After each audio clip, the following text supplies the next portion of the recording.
Let's talk about why you can't focus. More importantly, we'll cover 3 simple habits to get it back. You know that feeling, right? When one chapter of a book feels like an absolute marathon for your brain? Well, that struggle has a name. It's a symptom of our constantly connected lives. It traps us in shallow processing, where we're just skimming the surface of everything. But here's the good news.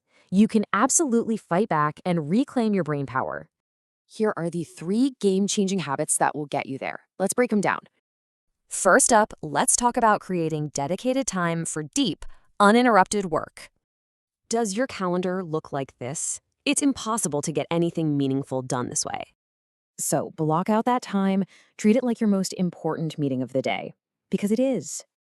Okay, habit number 2 is all about controlling what you let into your brain. Think about it. We just let this endless flood of information drain our attention all day long. You have to be the gatekeeper. It's time to quiet all that digital noise. And that brings us to our final and maybe most crucial habit, doing one thing at a time. Let's be real. Multitasking is a total myth. You're just doing 2 things badly. The fix is simple, but not easy. Give just one thing your full, undivided attention. And the difference is incredible. You go from stressful chaos to focused, fulfilling work. Look, building these habits isn't just about getting more stuff done. You're literally retraining your brain for the deep thinking that actually matters. So, what's the one important thing you're going to focus on first?